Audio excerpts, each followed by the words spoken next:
My guest on the podcast today is Brandon McGuire from the YouTube channel Daily Dose of Wisdom. Brandon's channel is absolutely flying at the moment, which I love to see because I've been following him for a few months now. And also, you guys may not know this, but he made a documentary called Mining for God. I'm going to leave that link in the bio. It's a fantastic documentary and an incredible distillation of the ideas of Christianity in an hour-long documentary. So I really hope you enjoy this. And with that, let's get into it. Cool. Okay, so Brandon McGuire, welcome to the podcast. Thanks for having me. Awesome. So I've been watching your channel a lot recently, and your channel is called A Daily Dose of Wisdom. Now, wisdom is a word that I love. Whenever I hear that word, it just has something about it. And it's not something that I typically associate with people who are young, like you and I, young men. But when I heard you speak, wisdom was one of the first things that actually came to mind. So what do you mean when you say the word wisdom? I should first make a caveat that I don't pretend that the wisdom that's being delivered up is really primarily from myself. The channel, features a lot of other voices and a lot of other content, and my idea is that I'm more so the mailman than anything else, where I'll maybe add a commentary here and there and integrate my perspective, my voice, but I'm also trying to curate and offer, conversations that I think are important and content that I think is important as well. But I love the word wisdom also. And I think that it's a powerful word, like you said. And I also like it because it isn't explicitly, it doesn't have a lot of baggage attached to it, like certain other Christian language does, where people immediately go, oh, I know what that is.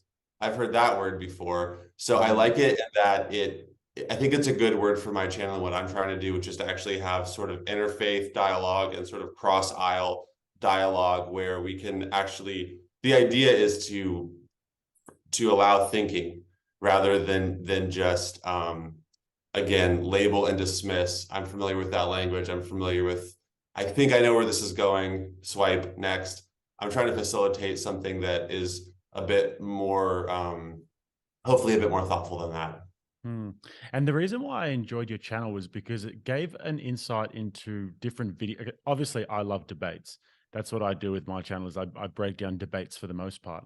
But I actually have never delved into the religious debates yet because firstly, people get really heated about it. And secondly, it's just too complicated for where I'm kind of at the moment. And where I'm at with my understanding about religion and these things. And you get this real imposter syndrome when you're talking about these issues. So I enjoyed hearing you talk about that. And then I found that you actually have a documentary, which I had no idea and even when I reached out to you, I had no idea that you had a documentary.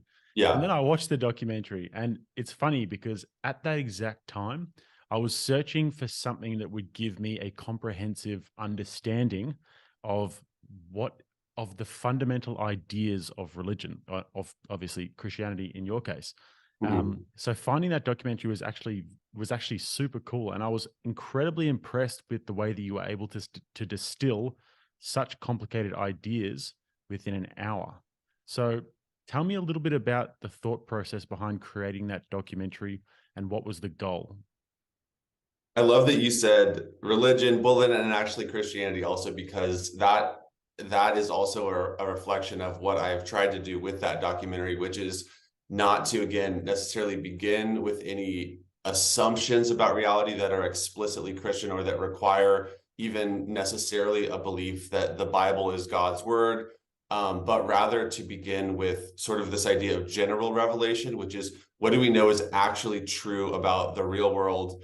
Let's start there and let's see, without bringing either a bias towards or against the supernatural component of things, let's just look at the evidence and follow it wherever it leads. And so that does end up narrowing down into ultimately the resurrection. And that's the big Christian claim, is that we believe that the creator of the universe also actually became a person, walked amongst us, put on flesh and blood, lived the life that we couldn't live, die the death that we deserve to die, which is that all of these things deserve unpacking, but then rose from the dead vindicating himself from those allegedly blasphemous claims that were the reason that he was crucified. So if that did really happen, where he said, hey guys, I'm going to give you what he called the sign of Jonah. So 3 days from now, you're going to see, like Jonah went into the belly of the of the ocean and the belly of the beast and came out 3 days later. I'm gonna give you the sign of Jonah, talking about his death, burial, and resurrection. So it's crazy because the Christian worldview literally comes down to a historic event that you actually can look at and you can fact check it and you can verify it and you can say, you know, what is the plausibility that this actually explains the surrounding historical evidence? Is it more plausible that this happened due to what Christians believe? Or how else can we possibly explain the birth of the church, the changed convictions of the disciples, et cetera? We could go into all these things, but the documentary basically begins with the broadest level and then just slowly works towards that particular event, because that really is where the rubber meets the road. And if you remember the last line, I love it. I think the speaker's name is Donald Williams, who says, you know, look to the place where the shadow of the cross rests on an empty tomb. Yes. I was going to ask you about that because I still don't understand what he meant by that. I actually replayed that about 4 or 5 times and I still don't understand what he means by that.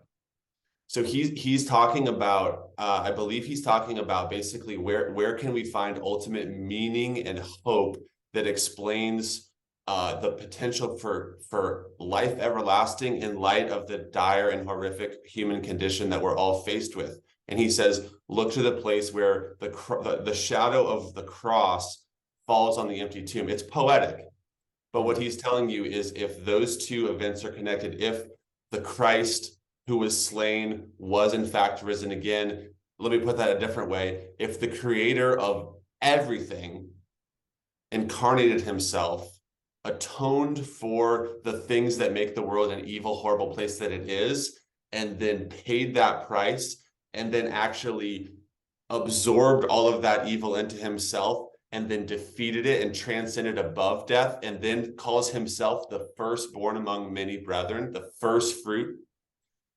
What that then means is that there is hope. And that means that as bad as things look and as much evil as we see in the world, it really is the case that there was an initial order, design, story, purpose, and meaning behind the human experience.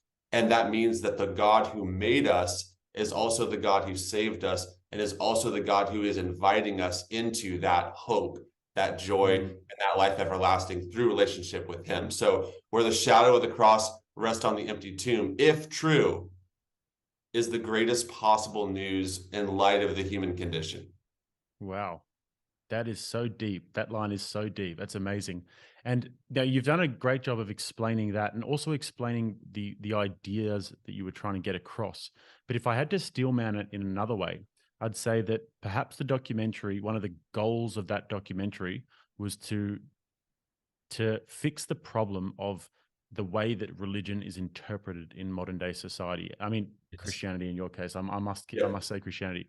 And in the sense that people often call themselves Christians and they often say that they, live by the laws of the Bible, but they don't actually embody that and they don't actually understand that, which is, I think, more fundamentally what you were trying to get across. And it kind of has become this cape that people can wear. It's like a costume that people can wear without actually really getting into the weeds of it. So would you say that helping people to actually understand the ideas of Christianity and the teachings of the Bible was one of the main goals of that documentary? Yeah, I think that's perfect. I think that in light of so many different things, it's necessary to deconstruct what we mean when we're using the words that we're using. And I can speak to this personally because for me, I was raised in a Christian home. I was familiar with the language. I was familiar with the stories. I could tell you, yeah, this happened, that's that character's name, whatever.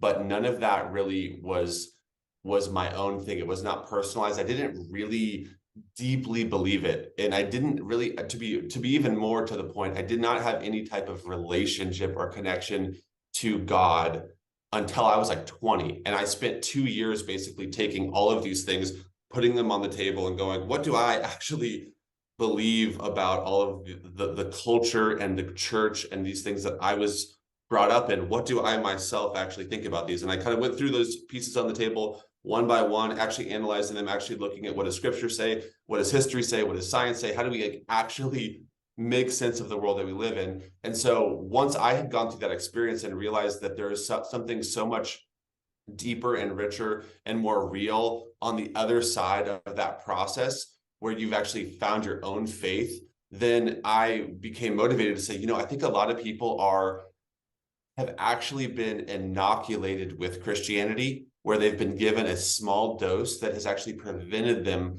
from getting the real thing. And I actually think that that's a huge problem, particularly in American culture, where everyone views Christianity like it's something. I'm American, I'm Christian, duh, Mm. and really that's not the same thing at all. So I do think it's extremely important to recognize that at the core of Christianity is a relationship with God through Jesus Christ. If you don't have one, if you're not talking to him, if you're not enjoying his presence, if he's not literally existentially the most important thing about your life, then you might just be in culture, or you might just be attending church, warming a pew, but you actually are not participating in legitimate Christianity. There is so many different directions I want to go with this, so many different things that I want to cover, and we're going to get to those deeper ideas in a moment. But one of the things that left me wanting a little bit about the documentary was Yep. actually your own story, because you mentioned that you went to Africa. I saw that a little bit, and if I give Yep. you one criticism of the documentary, it would have Yeah. been to incorporate more about your own story. And you mentioned how you went to Africa and how you were raised in sort of a regular middle class Christian home, and you Yep. came to Christianity. It would have been very powerful to have maybe at the very end heard something a little bit more about your story. But maybe I could be wrong as well. So tell me a little bit about how you came to this and your life experiences and how they've synthesized to make the Daily Dose of Wisdom YouTube channel. Well, no, I really appreciate that, man. And I've actually gotten that comment a couple times with people having watched the film. So I think your criticism is right, and I received that. And I don't have a time machine, but I'll implement that into the next project for sure.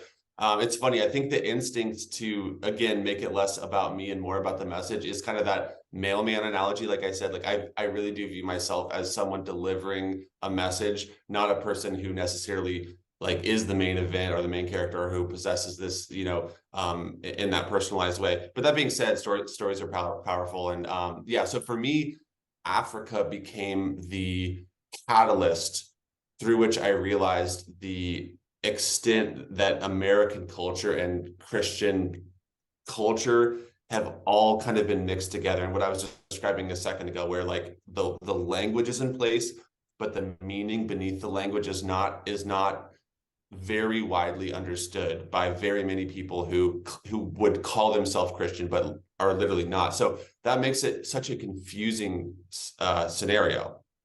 It's incredibly confusing to have these conversations. And but going to Africa, I realized like, okay, here's a wildly different cultural manifestation, but the part that I'm trying to talk, those core pieces that I'm trying to bring to light are in place, but without the baggage of televangelism in the same way, or without the baggage of the kid who had a negative experience in his Catholic school getting corporal punishment, or without even the baggage in some ways of the Enlightenment project, where scientism became its own sort of religious system and where empiricism became the only epistemology that's taken seriously with arriving at truth. So in Africa, you're not in a post-Enlightenment context culturally. And so it's like if you told people that there wasn't a spiritual realm, they would think you were crazy. You don't have to build a case to say, hear me out. What if love isn't material? What if meaning isn't material? What if even the conversation that we're having right now isn't material? Sure, there's audio passing back and forth and the bones in our ears are vibrating, but the actual conversation that we're having isn't material. You don't have to like go into any of that in Africa. It's like their cultural context is animism, where they believe in literally thousands of spiritual entities and witchcraft and all these different things. So for them, the apologetic or the way of like showing them Jesus is just who's the real God, who has more power. And it's literally displays of power. I mean, casting out demons, we can go into this if you want, but I've been involved in several exorcisms and some mass exorcisms where you're seeing dozens of people writhing, spasming, manifesting. Yes. Okay. Let's go to that. I want to hear this because Yeah, I think it was, well, yeah, it was Borat who did the whole, went to the church and yeah, to yeah, the spirits and the tongues, and it was yeah, ridiculous.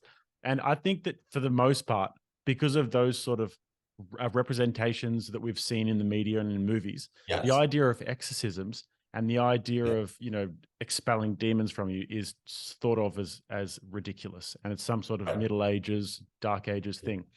And I actually went to the cinema a few weeks ago, and there's a new movie out. I can't remember what it's called, but it's about a very famous exorcist mm, from, I think, the 20th century in Italy.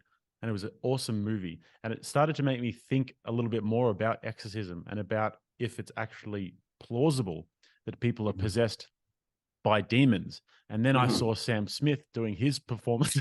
and I saw these crazy things happening in our culture where I'm like, are we seeing minor manifestations of people being possessed by evil demon spirits? And the Sam Smith part is obviously a joke because he's wearing it like a costume and he's trying to Right, be as outrageous as possible. But yeah, there are aspects of the world where I think, God, that like the only way that you can really describe that is just evil, as just pure evil yeah. happening. So tell me a little bit about your experiences with exorcisms, and give me what's the case for Okay. exorcisms. So I'm glad that you're bringing up some of the cultural stuff and the stuff happening in America too. And I know that your channel focuses more on that. I'm so cautious to not like have someone stumble on a stumbling block before they get to like the cross. But I also think that the stuff that you're doing is amazing. And I think that it's actually a great way of leading into. I'll lead into my personal experience in Africa, but as for context, isn't it interesting that even in America, even in this post-enlightenment, we don't really believe in that stuff. You see this interest with the spiritual realm. You see even an interest with like Babylonian and Egyptian mythology and the Egyptian gods. You see like Katy Perry, the Eye of Horus.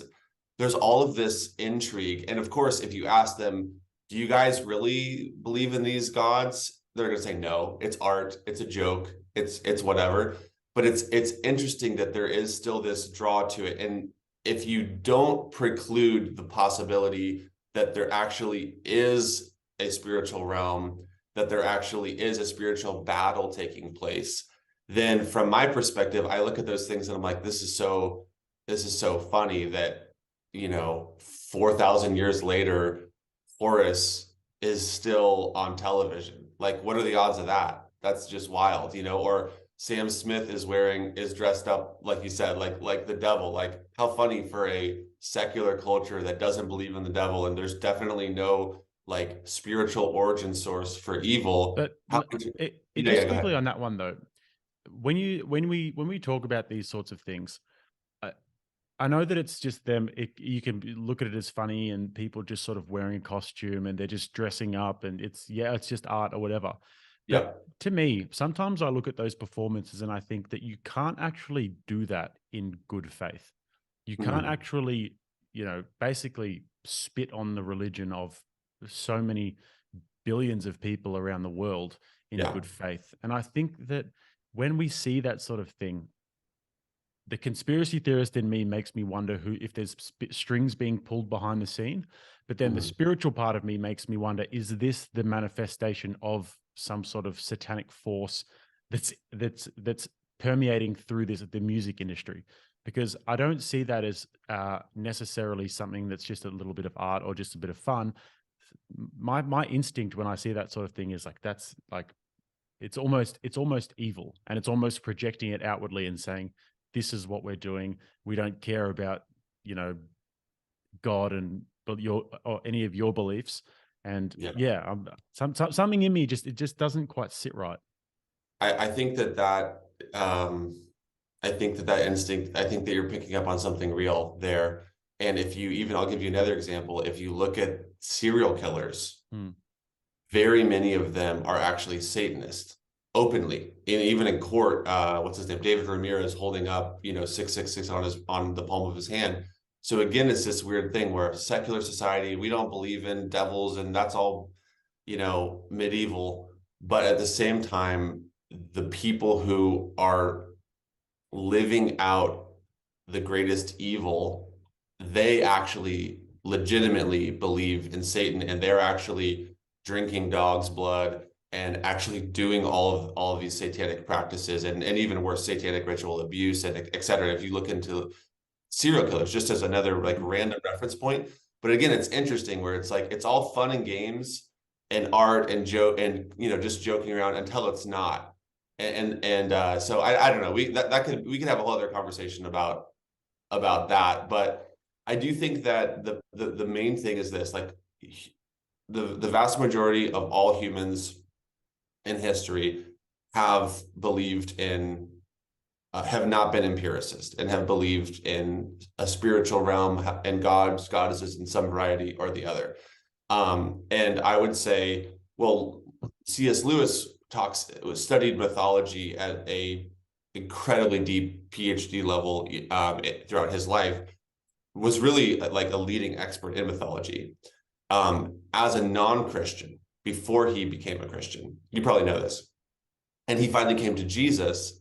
And as a part of his conversion, he realized that Jesus was the myth made real, meaning he embodies these common traits of heroes, of Hercules, of et cetera, et cetera. He embodies these things, but he actually existed in history in a way that these people didn't.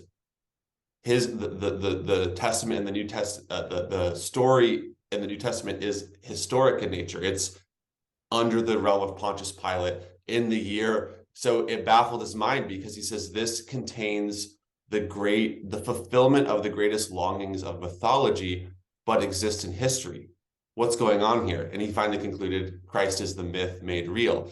I think that's incredibly deep. It's a little bit of a side trail, but I think that it's important because that's just a reference point in the modern era of someone realizing, wait a second, what if the spiritual longing that humans have had since forever is not just this arbitrary longing, or it's not a longing that is somehow connected with biology, it's somehow evolutionarily beneficial. What if it actually was given to us by our creative source that we would long for ultimately him? What if that's the way that humans were wired and made, was to have a spiritual longing, to desire the creative source that made them? Like, I always use the analogy of fish in an aquarium, because when you're in that aquarium, you're like, of course there's nothing outside. I mean, that's the wall right there, bro. This is reality. And you see everything inside of that, but like you have a longing for something else. And I think people do have that heavenly longing, that desire for things to be different than how they are. And I think that all of that, from my perspective, points to, well, maybe that was, written into our hearts, so that people talk about a God-shaped hole in the human heart. Maybe it's meant to be filled by him. All of this leading up to modernism's Enlightenment project, the wide embrace of science, and the totally unnecessary divide that created between faith and science, as if they're mutually exclusive, as if to be scientific is to be a religious. And that was a completely unnecessary and I don't want to go conspiracy, but that happened for one reason or another. And unfortunately, as a byproduct of that, now even in school systems, your average person is just in school. They're taught evolution. They're taught nothing about God. And there's just things that are baked into the American cake ideologically that make the claims of the Bible come across as unreasonable. So, and the idea of deliverance or of exorcism is a classic example of that. When you have no context for that, other than, yeah, these crazy people in the medieval era used to think that there was like spirits, man. That's crazy. But we're so sophisticated now. We're so modern, and we've evolved beyond that now. And so it's that idea, again, Lewis talks about, of chronological snobbery. And he says, don't be so quick to judge, the vast tradition of human understanding, I do think there's a tremendous arrogance post-Enlightenment America where you're like a 17-year-old kid who took, biology, and you are absolutely certain that there is no spiritual realm. Right. And then, but for me, I go to Africa, and I'll tell you firsthand, I've seen it with my own eyes. I don't know of any other way to legitimately explain what I experienced firsthand than what I see also depicted in the pages of scripture. What did you see? We drove 5 hours down a dirt road into the absolute middle of nowhere to what, from a Christian perspective, we would call an unreached people group, meaning people who have never heard of the Bible, of Jesus, of any of that. And we built a projector, like a 12 by 12 projector, and we projected it's called like the Jesus film. It's basically just like, here's the story of that you see in the Gospels in the Bible. And so everyone sits down in the grass field and like watches this movie for, an hour and a half. By the end of the movie, there's probably like 300 people gathered and just sitting there watching. It was really cool. It was actually really beautiful. And there's like 10 pastors there. Like the sun is just like setting, and we're all just kind of like watching this thing. It was a really sweet moment. At the end, a couple of the pastors that we were like there partnering with get up, and they basically say like, hey, how'd you guys like the movie? And everyone's like, yeah, that was really cool, whatever. And then they go, well, just to let you guys know, like, that isn't only a story. It's not only a beautiful story, although it is a beautiful story, but that's also literally for everyone. It's for, like, Christ died for all so that all might live. And they're just, they're making that sort of like connection point. Like, this relates to you, like, because we, and I can, you can see I have a preaching instinct, so I can get a little bit too preachy here, but it's like the pastors start saying that. And so essentially it's like, hey, if you want Jesus in your life, if you want to have a relationship with him, then like come forward. We want to like talk to you, pray with you, and hear where you're at and what about him did you find compelling? So, out of the 300 or so people, probably like 40 or 50 people kind of come forward. So far, I'm like, okay, I know this. This is like what people would call like an altar call. It's like it's a call to action at the end of a service, basically. I have mixed feelings about them in general, but here we are having basically Africa style middle of nowhere altar call, basically. And I'm like, yeah, I know how this goes. So we're there, and I'm talking to this one girl. I'm through a translator because they're speaking this language called Chichewa, which is like not so. And I'm saying, what does she want prayer for? And then she's like, yes, like I'm feeling like there's a snake or something in my stomach. And I'm like, that's weird. So I'm praying for her. I'm like, if she has stomach pain, God, help with that and whatever else. And she's like, she's like, but I want Jesus. I want Jesus. I'm like, okay. And like all of this is kind of feeling like it's getting lost in translation because it's like it's a weird thing. Then all of a sudden I'm like, okay, and I tell the translator, I'm like, tell her I'm just gonna pray that she would like embrace, if she's wanting to embrace Jesus, like that he loves her, that he literally died for her, and if she wants to be with him, like she literally can be. There's nothing stopping her. Like that's what the whole thing was for. And so I said, just tell her that, and I'm just gonna pray for her, and you don't even have to translate. I'm just gonna pray that like the Holy Spirit like comes upon her, and that she like is basically like what Christians call born again, which I know all these words have baggage. Even as I'm saying it, I'm like, someone's watching this video and they're like, oh boy, I've seen that on TV before, but whatever. Like, it's just the idea that God meets with her and the dots are connected. Her will is saying yes to God. So God proposed to humanity on the cross. Will you be with me? Here's how much I love you. Here's what I'm willing to do for you. I want to be yours forever. And the cross is where he holds out basically a gold ring, and is like a proposal to humanity. This particular girl in that moment is saying, I do. Yes, I receive your invitation. I want you. Then all of a sudden, as I'm praying for her, she falls to the ground, and basically starts writhing like a snake.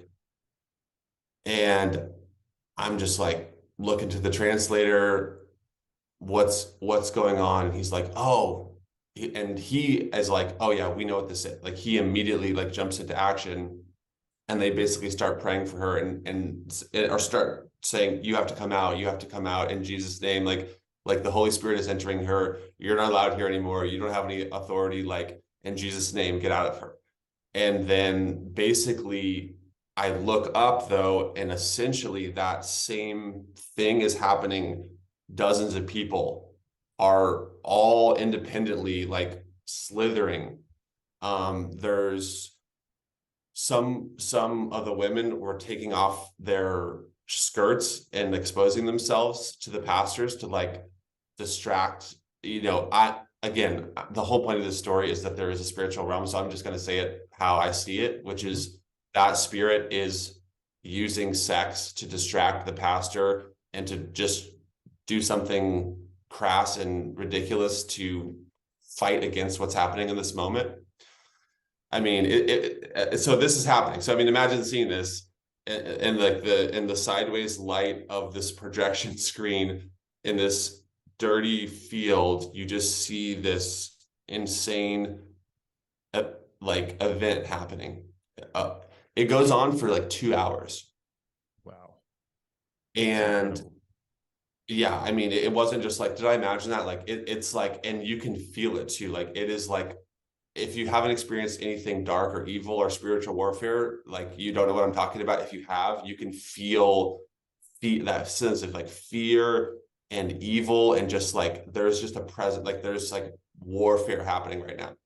So anyway, 2 hours later, the dust has settled. These people like that. I don't want to cry on camera, but that particular girl is just so beautiful. Like her face, the like the peace and the calm and just like the sense of like escape and freedom that you could see on her face and her countenance was unbelievable. And anyway, so it was probably all just a psychological whatever, right? Like there's no spiritual realm, and it was all just like hocus, So that's how you view it. It's either just what a mass psychosis event that somehow is triggered by the name of Jesus, by the story of Jesus, and like one thing led to another. And then I understand like that like secular narrative of way of explaining it, but being there and seeing it and like looking at all of these pieces next to each other, it's like if you'll just accept this one premise that there is a spiritual component to reality, then that immediately solves the entire rest of that equation. And it's sometimes again the simplest solution, like our Wi-Fi connection today, is actually the most sensical. So Wow. I'm sure you have questions. Yes. So first of all, you said that it's an unreached people. So you're telling me that these people have never heard of God, they've never heard of Jesus, they're they have no spiritual alignment whatsoever. They have witch doctors, and so it's an animistic culture, meaning the witch doctors are the spiritual authority, and they basically believe in like all kinds of different spirits, and they have idols. They believe that like the idols have spirits. I mean, it's some of the stuff is really dark too. Like they will make an idol with a erection and have sex with it to be like spiritually impregnated by a spirit that they believe will bless them. Those witch doctors will slice, when the baby's born into the village, will slice above the buttocks and collect the blood from the baby and have it on a vial in their house, basically. And that's like the blood is like a spiritual protective thing. So there's a whole religious system that is demonic. I mean, it's demonic. Right. Um, Okay. So do you think that perhaps, and let me play devil's advocate here do it. for Yeah. literally, um, do you think that perhaps there was perhaps some part of their culture, and by the sounds of what they believe in with the witch doctors and everything, Yep. there would be maybe some part of their culture where they're actually that's actually a social construction of theirs, where they have all of these demonic, like the demonic sort of ability to be able to turn themselves into a snake, and sounds like it's a very sexual culture as well, in terms of some weird sort of sexual customs. So do you think that perhaps that was a construction of their culture, what happened?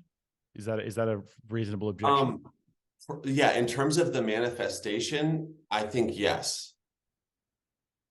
But I don't think it, so there's two, I'm not sure which one you're saying, like uh because for example, like they are in a culture where snakes exist in that part of the world, is that something that they have in their imagination? Is that like a symbol that represents like power that Or then is that uh, even something, the fact that they all dropped to the ground and started acting like snakes and exposing themselves to the pastors, is that something that perhaps is in some way practiced?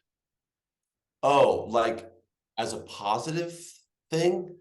Is it kind of like, say they have a ritual that you guys don't know about where the acting like a snake is, I mean, it's very unlikely what I'm saying here, because Yeah, why would they act like snakes of all things? It's like, of all of the things that they could act like, snake is the most biblical representation of evil. So um yeah. I guess what I'm trying to say is that, do you think that what they were doing was somehow socially constructed by another But do you mean ritual that like they as a have? middle finger? Is that what you mean? Like, oh, like you're bringing this to us and we're giving you like our response to this is middle finger. Cultural manifestation of that is snake slithering. Yeah, yeah. The reason it definitely wasn't that is that those people that came forward were the ones that were like saying yes to our message, and you could again, it's one of those things. It's like when you see it, you're like, I can literally see the person, and I can see this internal conflict. And it's not like they're like, oh yeah, we're gonna get you. It's like it's like you can see this internal battle, and like before we pray for the people, they're coming in. They're like, yes, like we want, like we love, we're saying again, we're saying yes to that proposal. But then it was like you could see like something else, almost like a person like loses their mind, something else like comes out. Hmm. But then at the end of it, the person is like there, like I said, like the one girls that I was with throughout this, which is beautiful, just the most beautiful, like I can see relief. how moved you are by it. It sounds like something that was quite an incredible experience. It Um, was, and I just want to say, like, it wasn't like she was like, "Oh, I'm gonna." It wasn't a middle finger thing because like I said, it was like you could see the person you were dealing with. This crazy thing happened, and at the end of it, they were like, "Thank you, that was insane." Like, right. I if guess that makes another thing that I'm picturing myself as one of the listeners right now. Um, as I we guess ought. yes. So one of the biggest arguments that I hear about this sort of thing is that there are all of these religious experiences that are happening around the world, but then Yeah. people will say, "Well, why does no one film it? Why don't we see this sort of thing happening?" So, do we have any actual proof of these sorts of events happening?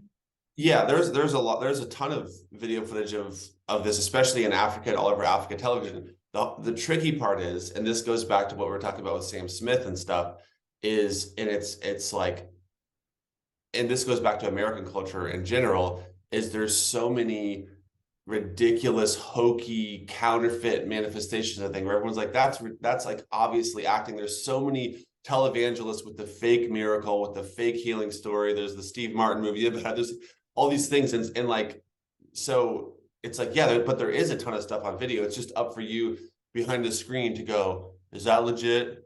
Is this real? What's going on here? And so that's what it is. It's like, I mean, again, if you are coming at this from the perspective that I am, which is that there really is like a spiritual battle, it's like a really good strategy would be to present a lot of hocus pocus, Hmm. so that everyone's like, well, that like basically X isn't true, so Y also isn't true. And also, after all, I took biology class, or I'm an American. Like, what are we talking about? Of course, this isn't true. So it's like, I don't know. But yeah, there's tons of videos of that. Right. Yeah, okay, interesting. And I think the other thing that people would listen to that sort of thing and be like, well, it can't be true, is because of the actual nature of what's happening. When you say exorcisms and when you say being possessed by sort of these demonic spirits, do Yeah. you think that this is sort of like the counter to God, but similar in a certain way, in the sense that this force is an omnipotent force that tries to, like, perhaps win over certain people and try and dominates in certain places and parts of the world. But or do you think that this is like fallen angels, people who have passed on to the other realms who can then possess Yeah. the body? What is the nature of this beast? It's not like one beast. It's I mean there's a lot written and studied about this, and there's slightly different viewpoints in terms of like what's the difference between an angel and like the disembodied spirit of a Nephilim, or like there's like all these like, but there is a sense within even like the writings of Paul in the New Testament, where he talks about that there's some powers and principalities and spiritual, like, or there's an organization of intelligent evil in some way. This is like not the primary reason to be a Christian or to think about Christianity, because like I don't really know exactly what all like who exactly were we dealing with there? Was that a general? Was that a private? I have no idea, like, but it's just this idea of that there was, in the same way that there was a fall, and we haven't even talked, we should talk more offline about like actually your basis point and whatever, but like I don't know even how much of like scripture you're familiar with, but Well, firstly, I will say that what you said just then, intelligent, organized evil, that resonated with me quite a lot. I think we're seeing some of that. But my yeah, basis point, just it's probably actually good to understand this, is yeah, that I was similarly to you brought up in my school was Catholic school, okay. and we read the Our Fathers every day and that sort of thing. But then I got kicked out of a few high schools, and I went up to like 4 high schools. I was a bit of a naughty boy. So for me, it was just something that was there. I never really took it too seriously. In hindsight, I find that reading all of those prayers, being forced to do it as a kid at mass and everything, you get a little bit maybe desensitized to it at times, and it Mhm. becomes just Yeah. a thing that you say rather than something that has any sort of profound meaning to you. Mhm. So that happened, and then I graduated school, had absolutely zero interest in religion. I actually ended up working at the Salvation Army for 2 years, and I was working with the homeless, and everyone, they were like Bible thumping Christians at the Yeah. Salvation Army, which was Yeah. interesting. And I was that cocky guy who had watched a few Christopher Hitchens videos and would debate them all and tell them Yeah. that what they believe is bullshit. And then the pandemic happened, COVID pandemic, Yeah. and I started to look a little bit more into what was happening. And at this stage, I wasn't politically minded at all. I wasn't really paying attention to what was happening in the culture. And I Mhm. started to see a few things happening around me that I began to become quite repulsed by. And Yeah. it made me question the nature of human beings at first, because obviously if there is no spiritual realm, then I have to question the societal structures that we've made that make human beings like that. And then obviously the logical conclusion of that is you eventually you come to questioning what's more fundamental than the nature of human beings, which is the nature of reality and the nature of existence and the nature of Mhm. evil and the nature of good. So I came to those things, and then very slowly over the past few years, I've been trying to explore faith and religion. I've gone from a place where I was extremely intellectually curious about it, brought upon Mhm. probably by Jordan Peterson, and now I've gotten to a place where I'm starting to understand, and actually with a lot of help from your documentary, that I think that the Christian worldview is actually real, because um yeah, I never actually really thought I'd be saying this, and it's weird to be saying it like on a podcast as well.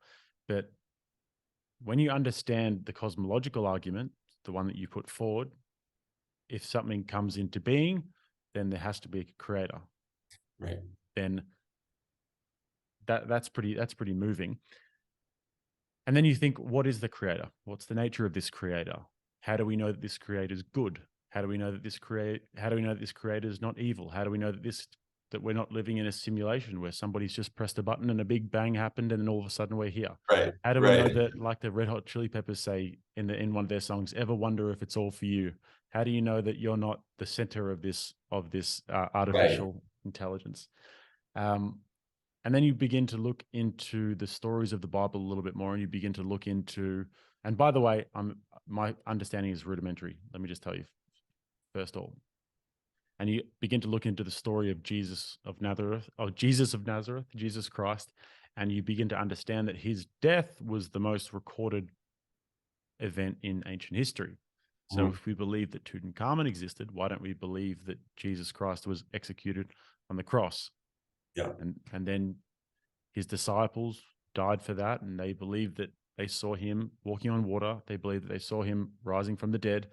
And this couldn't have been some mass psychosis because we don't believe those sorts of things. That's actually illogical. And then you start to understand that, okay, well, what explains that? Because if you're telling me that it was a mass psychosis, and if you're telling me that all of the historical records are wrong, then that, in my opinion, is very illogical. I think what a more logical understanding of that would be to say that all of the eyewitness testimonies are correct, and that Jesus of Nazareth did die on the cross, and he did rise from the dead, and he did walk on water. He did turn water into wine. He did create feasts out of nothing. He did heal people of their sickness. And if there must be something else there. So I guess that's where I'm at the moment. And then another thing that was very important for my development was understanding the atheist arguments and how they can actually be debunked. That's a big, big breakthrough. When Yeah. I think I found, like, hitherto my studies, I found the relativistic argument very compelling. I also found the materialist argument very compelling. And there was Mhm. another one that you put forward in the Uh, oh, documentary, in the documentary. I mean, religious pluralism, it is pluralism. relativism kind of plugged into religion, and it kind of manifests as pluralism, all paths, all religions are getting you to the top of the same mountain. Is that what you're talking about? Yes, exactly. Yeah. And the other one that I found very compelling was, I don't know if you've ever heard of the Zeitgeist documentary. Oh yeah. Oh yeah. Yeah, I Very watched familiar. that and I was like, it's over. Debate Yeah. over, because Yeah. you've got all of these different religions around the world who have all of these aligning factors, and then think that Yes. Christianity is real, but then thousands of years before that, you had um, all of these ancient Egyptian religions that were exactly the same, and the Yes. Greek mythology follows the same path. And I found those arguments very compelling in my Yes. more atheistic times. But then being able to refute those arguments is, and I look at this very critically, by the way. Like Yeah. when I'm refuting these arguments, I take them extremely seriously, because I'm lucidly aware of the fact that there is a part of my brain that wants comfort and that wants to understand the existential issues with the world, and that wants Right. to understand that perhaps there's something there for me when I die, and that the material world is not everything, and that the people who I've lost in the past, when my dad died, that he's going to somewhere that's not eternal darkness. So Yeah. I'm very aware of those senses within me as well. So I take a Mhm. very critical eye to these issues. But that's my rant over. I think it's well, I have so many thoughts on this. Number one, I think it's awesome to hear what you just said. And I think that the journey that you're on is actually a more difficult journey than the person who doesn't have all of that baggage to work through and who is just like, hey, by the way, and they just hear it for the first time. I think to go from, like I said, it's literally like you were probably inoculated to some extent in Catholic school and you have these things and then you kind of went on the farther side and now it's like it requires a extreme level of humility to go back and say, but wait a second, that's very, it's even just psychologically, you don't want to feel like you're going backwards, and you're not going backwards. Neither did I go backwards, but I did have to go through that process of legitimately thinking through all of the implications of what is in the Bible and actually what's going on over here with I watched the Zeitgeist too, what's going on over here, and what about Christopher Hitchens and what Richard Dawkins and like all these things. Like it's just that process of legitimately evaluating everything rather than predetermining that something must not be true based on a notion that you absorbed through culture, school, family, whatever. Hmm. And I think that when all cards are put on the deck I, Christ is very compelling when everything is thought through, and there is definitely still a level of faith required. I'm not saying it's not a math equation that has an inevitable solution that all people lead to. Obviously, there is faith that's required in this. I'm not saying that, but a holistic look at reality, it's very compelling. The other thing that I loved what you said is talking about the zeitgeist stuff. I love how what at one time for me were the most damning and damaging arguments are now some of the most like intriguing and in a sense like beautiful and compelling for the alternative reasons. And what shifted my perspective on this, there's an essay that was written by Tolkien, J.R.R. Tolkien, the author of Lord of the Rings. The essay is called On Fairy Stories. He was friends with Lewis, and they had a thing called the Inklings where they would meet up weekly and discuss philosophy, culture, mythology. And he was also studying mythology at a super deep level. And in his essay on fairy stories, he starts to pull out these common ingredients that exist inside of mythology. And well, he calls it a fairy story, but his definition of a fairy story is, what does a human being write about when it's not tethered to history and they just say once upon a time? And the interesting thing about once upon a time is it is pure creative imagination. You can do anything you want. Oh yeah, so there's a knight and he slays the dragon to get the damsel in distress. And that, let's say that was written in like in that's a Anglo-Saxon mythology story. But then wait a second, over here in China, you have this. And over here in Mesoamerica, you have this. And in the Norse mythologies, you have this. And he pulled out these common ingredients and he realized, oh my gosh, no matter when or where, when a human being sits down and writes a fairy story, they have these ingredients that include love, overcoming, a hero laying down his life, the idea of an everlasting. And he goes on and he pulls out these things and he goes, what if we manifest these stories because they are our story? What if those longings and desires actually have a fulfillment, and that's why they're pervasive across time and space?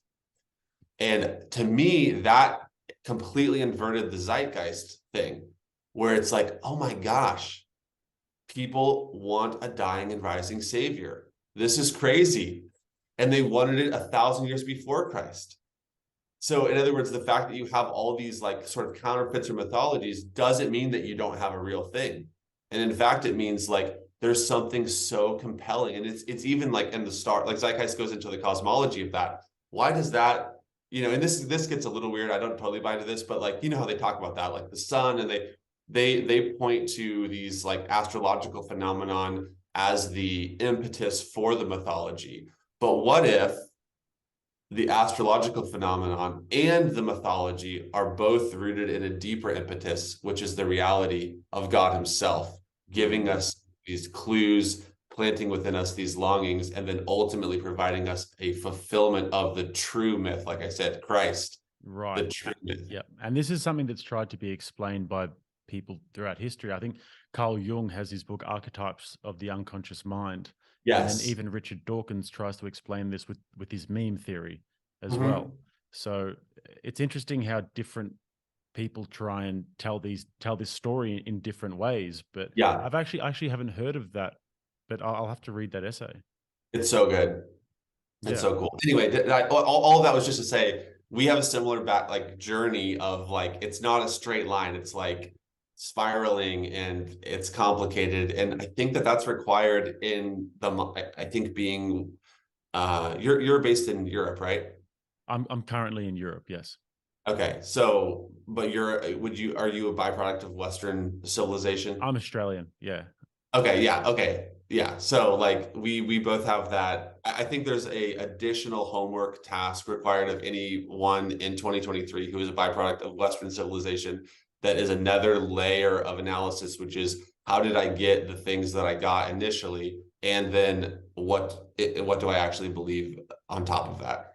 Absolutely. I'm in Romania at the moment, and I walk around in the I get woken up in the morning by the church bells at Yeah. 8 a.m. and people gathering at the church in their communities to, give thanks. And it's like it's a shock to the senses. And it's so beautiful. And people like are really unified by their faith. And I find it very, very interesting.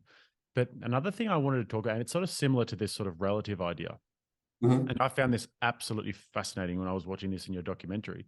The way that you broke down the way that the different religions work and how different religions actually have sort of different manifestations in the world, and Mhm. um, especially how I think you talked a little bit about Islam and how it was more in the sort of it comes down to a sense like a set of laws, and it's more of Mhm. like a legal require like Sharia law is what their religion's built around, and then a few other religions, and I'm going to absolutely butcher this, but then how you believe that Christianity is actually an outlier.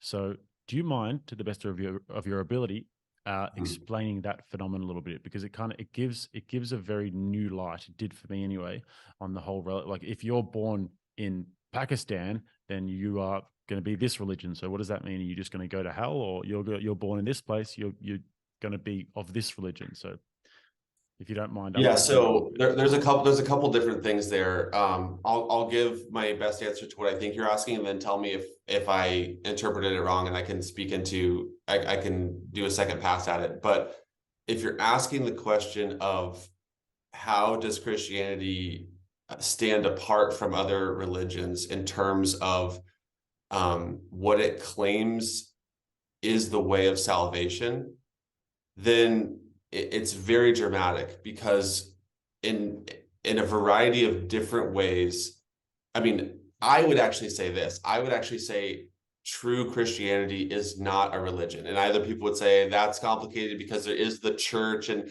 people disagree on that. But for the point that I'm trying to make, um, let me put it this way. Religion is man's attempt to get to God through practices, behaviors, rites, rituals. Christianity is a proclamation and understanding of a message, of a story that contains in it a literal truth, which is that God has come to us, that God incarnated himself, that he died for us, that he rose for us, that he's alive today, and that he desires relationship with us. But the point is, I mean, there's a lot I can say on that, but at the essential point of how do we please God? That's the real question of religion. How do we please God? How do we unite ourselves to God? Religion, every other religion says in a variety of ways, strap the glass to your knees and go up the temple, up the steps of the temple and bleed out to atone for yourself and to get to the high place and to be then pleasing to God. Do this, do that. Christianity says, no, he bled for you. The price has been paid. The atonement is done. Christ literally died for you so that you don't have to atone for your own wrongdoings, wrong thinkings, everything else. Christ literally laid down his life for you. I have to ask. I find this fascinating when people are telling these stories, and I'm sorry if I'm treating you like a zoo animal here, but I find it fascinating when people tell these stories and they're so moved by it, because I've found myself reasonably moved by the ideas of Christianity, and Yeah. I've found myself in quiet moments of dwelling, speaking to something that I'm not sure what I'm speaking to, and I guess you could call that prayer, and Mm. and but I find it very interesting when people are so emotionally moved by these. Why does that move you so much when you speak about the story of Jesus? Because I know him and I love him, Mm. and he has doubled and tripled and quadrupled down on me and on revealing himself to me, and I spend time with him every single day. And so the things that I'm saying are not in the realm of the abstract. It's not just informational. It's the most personal and rich and real thing about who I am. And my heart is sensitive toward him as a process of being with him and spending time with him. And he, day by day, and this sounds arrogant to say, I'm not, I have so much to learn and so far to grow, but I can tell you that he sensitizes your heart when you're with him, and he softens that part of you. And it's not just informational. It's like, it's the same way that you would get emotional or whatever if you're talking about your wife and you're like, oh, it was amazing, she did this thing for me, like she, she means that much to me. And that's just how it is for me. It's just spending time with them. That's beautiful, man. And I'm honestly happy. And like, I feel icky saying this, but I'm actually jealous. I'm jealous that you have that, um, because it's a very beautiful thing to see, and I can tell how much that's enriched your life. But that's the one thing that I question a lot, is the fact that when somebody says that they have a relationship with Yeah. God and relationship with Jesus. Now, obviously, I understand that the idea is that that God, and I guess it's let's just say God, because they're one thing, right? Yep. So the God is omnipotent. It's not like God's running around like Santa Claus trying, oh, help you, help you, help you, help you. No, Yep. it's something that's always there, and it's something that's all powerful and like I said, omniscient. Like we something that we can't possibly comprehend the power of it. But when you say that you have a relationship with God, do you speak out loud? Is it internal thoughts? What does that look like? The best way I can describe this, and yeah, you speak out loud, you pray quietly while you're driving, but those particulars don't really matter. This is probably more helpful, especially for that person listening, that we ought to always have in mind, who is thinking that this is all wildly crazy. We have a relationship now. It's a brand new relationship, but if you think about it this way, and this is going to get a little bit philosophical, but we know that we have a relationship. How? Because we'll go, you answer that. Yeah, okay. Well, we've been emailing and we've been exchanging compliments, and now we're on a podcast, and I'm looking at you face to face, and we're virtually interacting. Yes. So so what you're saying is, through the screen and through the audio And the pixels in my computer and the pixels, there's different like conduits through which information has flowed. yes. And that information contains meaning, and the meaning contains also a sense of an emotional to an aspect. Like, I'm like, oh, I feel like I'm getting a backstory for you, and I feel like I'm growing in knowledge of you as we're making content. But the pixels, the audio piece, these are the conduits through which the relationship is taking place. Yes. With God, the scripture is one conduit. It's he is able to speak into the heart through the pages of scripture. He's also able to speak directly without an audible voice. He doesn't need to use audio in the vibration of the bones in the ear. He's able to speak directly into the heart, which is the same place that, in the mind, which is the same place that all of our conduits lead to anyway. It ultimately leads to your heart and into your mind.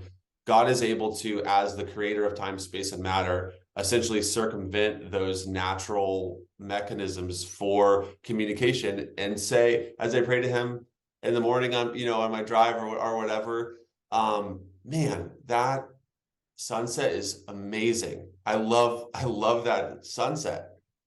That's just beautiful. Like, that's one of a kind. I love that. And then something is downloaded mystically into my heart.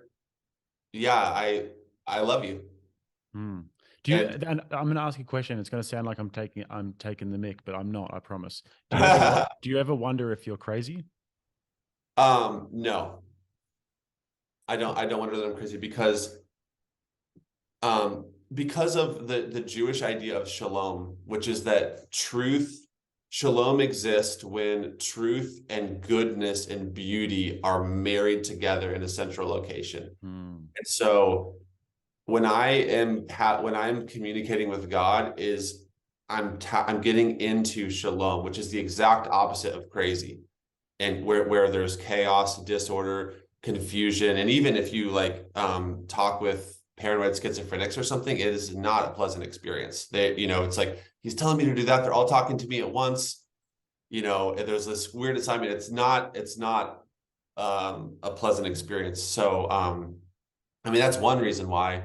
And again, just through, I mean, in the same way that I think, I mean, I don't want to suppose this, but I think that perhaps through this conversation, that God has maybe been beneath the surface talking to both of us as well, if you know what I mean, in the sense of when you have that aha moment, when you talked about you appreciated organized intelligent evil as a way of framing the darkness that seems to exist. Mm. Something like that, those little like revelation or insight things that are of more of a spiritual nature, I would say have something to do with how God can like move the needle. That's Although that's interesting. I want to touch that for a second, yeah, yeah, because I I actually thought that myself, but I think it comes down to a place of being a little bit too self-conscious and not quite being there, that I'd be yeah, willing to say that's God working. Like the fact that I yeah, was looking for answers in yes, terms of I wanted somebody to lay it out for me, give me, steel man the case for this for me. And then I came across yes. your channel and you were able to speak to me in a way that like I hadn't been. Another guy I listen to is Ruslan. Have you know Ruslan? I love him. I listen to everything he does. I love that guy. But Yep. you were able to speak to me in a slightly different way, and in a way that I connected with a little bit more, because it was a little bit more philosophical, and you were like you went into the ideas, which I like. And then that documentary spoke to me in a big way.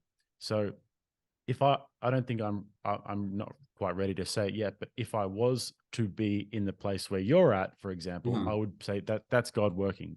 I asked because I literally physically out loud asked, and then I Mhm. received. So that's very interesting. It's very interesting to hear you say that. Yeah, and I want to say this also, like personality, I think does matter. I don't think every single person connects with God the same way. There's probably people that are Christians that are listening to this that are of a slightly different faith tradition or denomination or whatever, and they're like, "Oh, I'm not totally comfortable with the way that he's talking about that." And so, like, there's a ton of space and freedom for personality to play a real role in that. And not everyone, even in their marriage with their physical, literal, like wife, is as emotional or you know what I'm saying? Like, so it's don't. I always tell people like, don't ever just pursue God, and like he knows you. He knows the amount of hairs on your head, and he knit you and formed you in your mother's womb. He loves you. He knows exactly like the way that you work, and like I'm like nobody compare your relationship with God with anybody else. Just pursue God, like pursue Christ, and like He will take care of the rest. Like it's not some weird like performative Mm. ritualistic thing. It's just like however you are as a person is going to be similar to the way that you are with God. Absolutely. And so we mentioned before the idea of organized, intelligent evil. And then remind Yes. me of how you described the idea of shalom and good.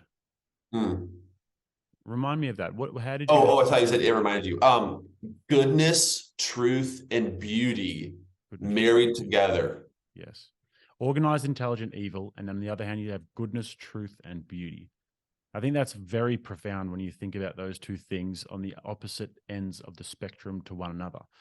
And this is why this leads me into my next point quite perfectly, in the sense that we're looking around at our culture at the moment. Goodness, truth, and beauty, in my opinion, are being done away with. And I think the evidence is insurmountable that we're moving away from that. And I think that at times it's organized, intelligent evil that is moving us away from that intentionally. It's almost sometimes feels like it's spitting in the face of goodness, truth, and beauty. And my instinct is to fight when I see that, because I consider myself to be a fighter. And when I see that, I want to attack. And when I look at the church, sometimes I think, yeah, it's okay to turn the other cheek and to live in the image of God and to act like Jesus, but I think we're in a situation right now where we need to fight, and where just having faith sometimes isn't. My instinct tells me that just having faith isn't going to really help us with central bank digital currencies, and how having faith isn't going to help us with people trying to restrict our freedoms, and with all of the other all of the things that are happening in schools at the moment, indoctrination of children. And having faith isn't going to bring back the old beautiful Renaissance architecture from European cities that's now being replaced with commie blocks. And having faith isn't going to make people do. Oh, it probably actually will. That is the one thing that makes people do beautiful art. But yeah, and sometimes when the pessimist inside me says that just having faith alone isn't going to help us with these not existential, but with these giant issues that are moving us so rapidly away from truth, goodness, and beauty, and towards organized, intelligent evil. So how would you combat that issue? I love that question. Mm. I love this so much. This is like you're teeing me up right now, because I have so much to say on this. Christless conservatism is not the answer, because the problem is not just values deep. The problem is spiritual level deep. And so it's not a matter of faith being this abstract thing that keeps you out of the real world and away from action. It's not just that faith in any old object does anything good at all. It's faith in the right object. It's connection to, again, if we're really saying that there's a creator of the universe, if we're really saying that he incarnated himself, if we're really saying that you can connect to God through Christ, suddenly now we get to the mission of God. And this is why I love what you're saying, because Christ didn't just say, all right, ship shape. He said, go ye into all the world. He said, build my kingdom. And by the way, it's unshakable, but build my kingdom. The Jewish expectation for Messiah was that he would come as a war leader and that he would conquer Rome, because Rome was oppressing the Jews in Second Temple Judaism in the first century. And their expectation of Messiah was a literal war hero, a conquering king. But they also had another expectation of Messiah, which was that he would also be a suffering servant. Those were the two broad umbrellas that the prophecies followed: a conquering king and a suffering servant. A lot of Jewish thought actually thought that those were two different characters. There was a whole branch that there was going to be two different messiahs. But all of a sudden you have Jesus, who in the most unexpected way imaginable is both the conquering king through the suffering servant. And then the resurrection piece comes in, and then he says, the kingdom of heaven is upon you. It's within you. Go and basically change the world. And that's exactly what his followers did. The disciples of Jesus, upon belief in the truth claim that he made about himself being the Messiah, literally changed the world. They all died for it, but they also went, and that message, there's an entire book written about this called Lift, which looks at the lift in every single category of society that takes place when Christianity enters it, in terms of sanitation, in terms of the reduction of crime, in terms of, I mean, in every category. And this still exists to this day when you go into like the third world or this or that. And this, by the way, also, now I want to stay condensed here, but I have to do a quick parenthetical, because I know someone's hearing that and they're thinking about colonialism, and they're thinking about the negative damages of like a Christian nation going into India or Africa.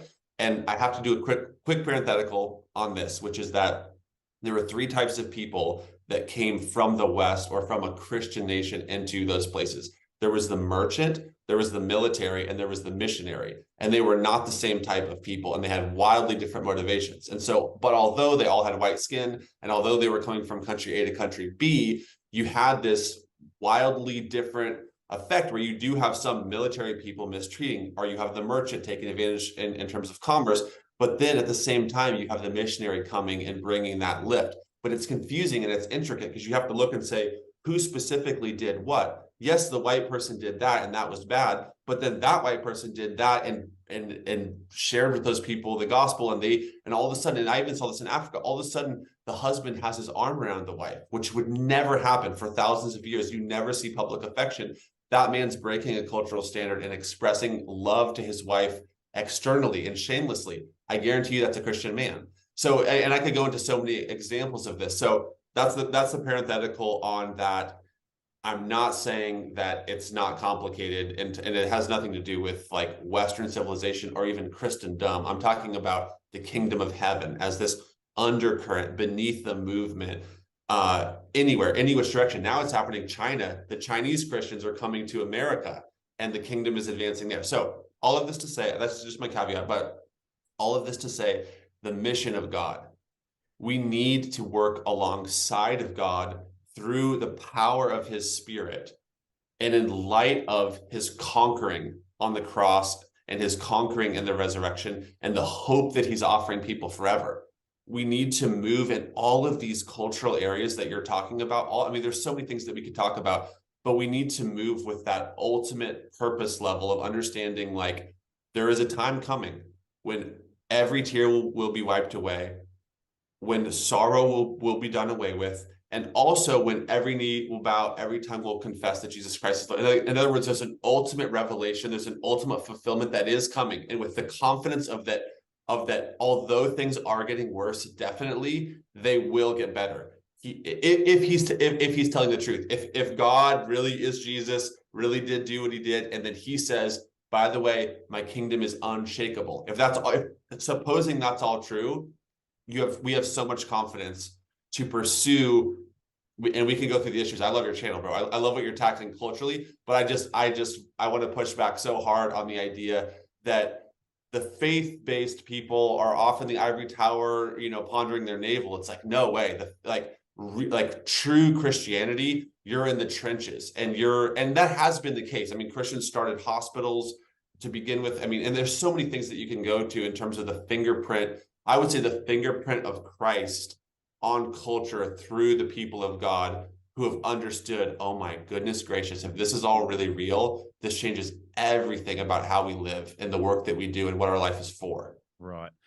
I love that you brought up my channel there. And it's funny because we have such a different message, but like, I think that we want the same thing. Yeah. But my obviously I'm a little bit more risque and juvenile in my humor and that sort of thing.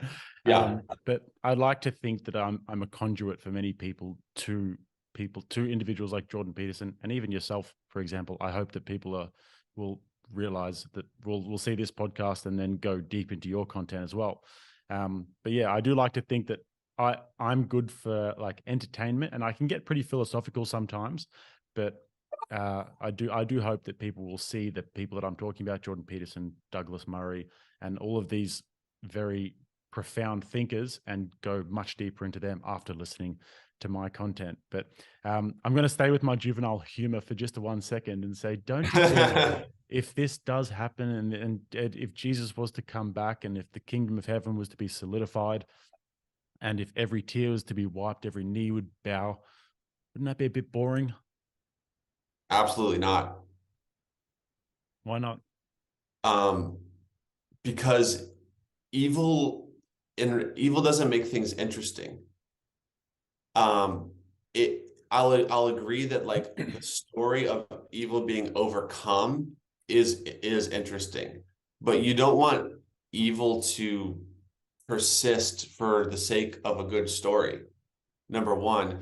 And number two, we really have absolutely no idea of the limits of God's creative imagination and ability to make things wildly interesting.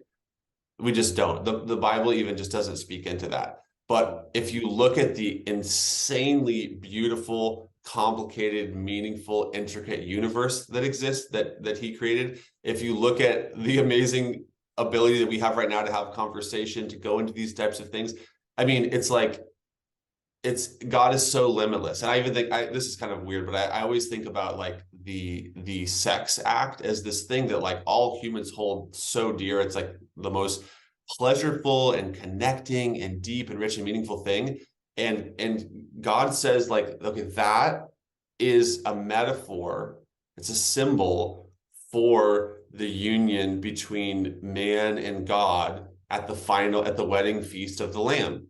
So marriage itself is like a metaphor, a symbol. It's obviously a real thing, but it's also telling us something about what is to come. That's interesting. And in my mind, I'm like, oh, by the way, God is also capable of coming up with I don't know, 10 billion other similarly amazing, pleasurable things that are also metaphor. So it's just limit. I mean, if we're really talking about God, we're talking about limitless possibilities of entertainment. If that's your So you're saying that if I had to do away with my current version of sex, drugs, and rock and roll, there would be another more fulfilling. Yes, and it would, and by the way, it would have everything to do with him. This is another funny thing. People think of heaven as like, oh, the streets of gold. Okay, that's cool. I'm kind of on board with that. Oh, there's it's like pointing to all of these outward things, and the whole idea is that like, what's cool about gold? Oh, it's like there's something about gold that has something to do with God. There's something about sex that has something to do with God. And our drugs or rock and roll, like all of like everything is a reflection of a shadow of a type, sometimes a perversion of, but still pointing back to the source. And so there's a quote, I forgot who it's from, but I love it. And it says, the great reward of heaven is no manifested thing, but is God himself. The great reward of heaven is God. And he in himself, you'll be in a good spot. Don't worry about it. That's interesting, man. And dude, Brandon, there are so many other places that I would like to take this, and I think that this I definitely know. won't be the last time we chat to each other because I've Yeah, had such a good time. But the last same. question that I've got for you, which is something that I think I'm going to ask a lot of people because I'm very interested about different people's different perspectives. Do you fear death, and why or why not? That's a great question. Um, I don't fear anything about being physically dead at all. I mean, I think it's going to be so, like I said, like I was just getting at, so superior to the trenches of this life with the evil and the struggle, and even the personal struggle and the personal fight against our fallen nature and all of that. So it's like, in many ways, I can't wait.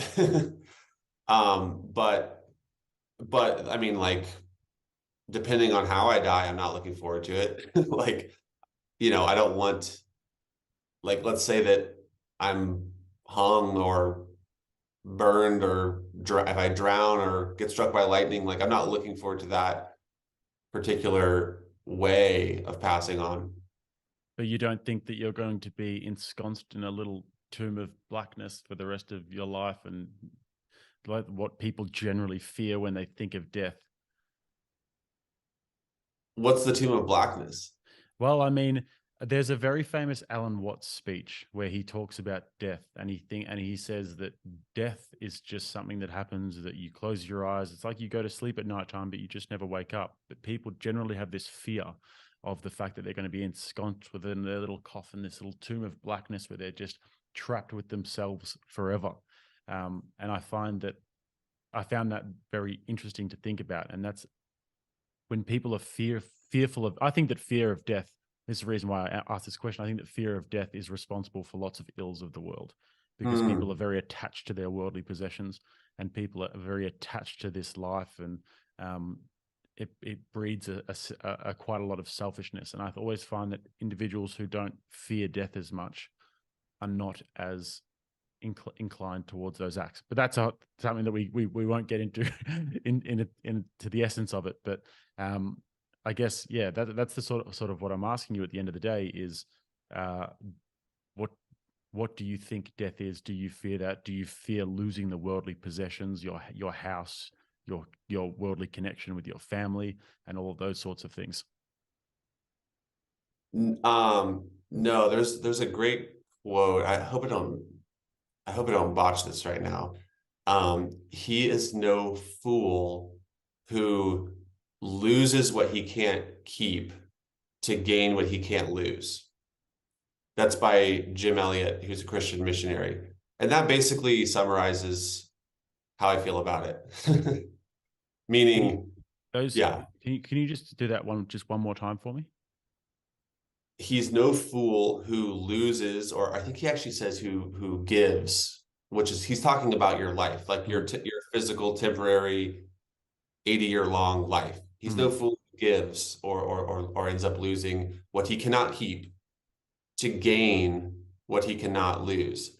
And what he's talking about is like a life lived for God, a life lived for eternity is a life that he's saying it's not foolish because no matter how you slice it, you've only got 80 years. But if everything that I believe is true, I mean, picture a rope and picture at the very end of the rope is like a red piece of tape roughly this long, and picture that rope extends eternally in that direction. Why would I invest and live and do everything for this? Why would I not live in light of eternity? And so that's how I view it is I want even this conversation just makes me so happy because it's like I don't know what kind of random person might hear this and might be like, maybe God isn't the worst. Maybe, who knows? Or maybe they're like, I was right, they're all crazy. But no matter how you slice it, that perspective, that's really the perspective that I have.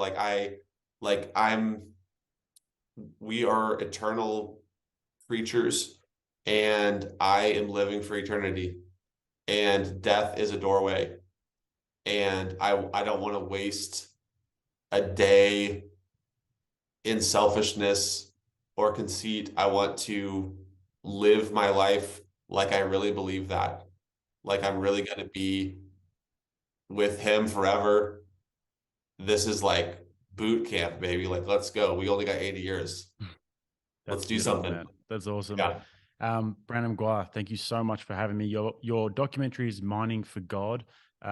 I think you need to promote that a little bit more. Just a bit of advice. I don't know if you want to take that, but if I were you, I'd be shamelessly promoting that on every single video you make, having some sort of something at the end or in the bio or whatever, because I think as many people need to see Mining for God as possible. Atheist, religious, Christian, Muslim, whatever. It's just an interesting documentary. So where can people find you?